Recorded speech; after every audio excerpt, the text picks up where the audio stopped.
Okay mga idol, napakasayang mga idol, basa yung paa niya mga idol, no? Kasi malakas yung ulan kagabi mga idol.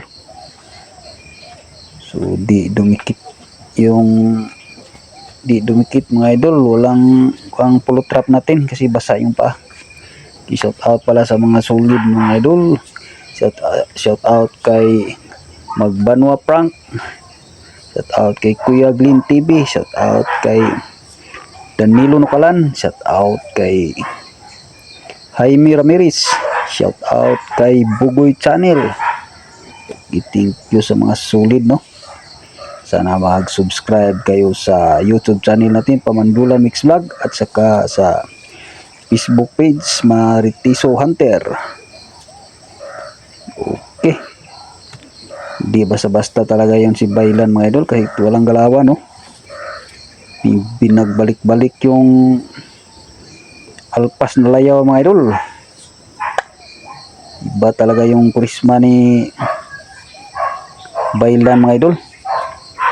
Ginawa niyang wais yung alpas mga idol. Kahit nasakta na yung alpas yung pangalawang dapo mga idol, bumalik pa rin mga idol, no? Talagang nagagalit siya kay Baylan. So ito ang di basta-basta na pangati kahit walang galawan.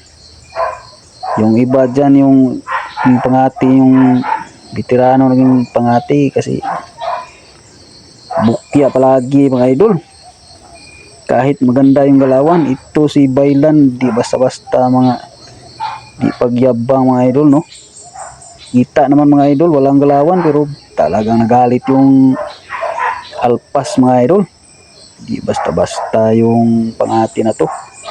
Pag may galawan na to mga idol, napakadelikado.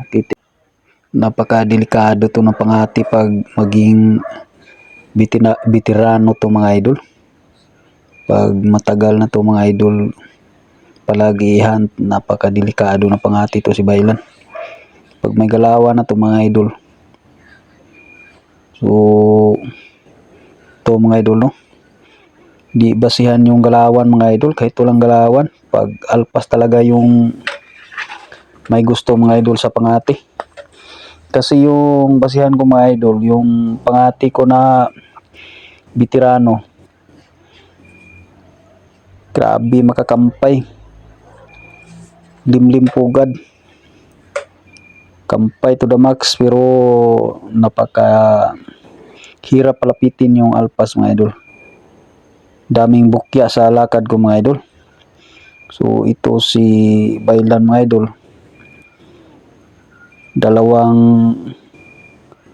salang ko palang mga idol. Unang salang sa gubat mga idol, tatlo sana nakawala yung isa. Pangalawang salang, dalawa sana wala yung isa. So talagang kahit walang galawan, score good siya mga idol. Okay mga idol, thank you for watching. Babo mga solid.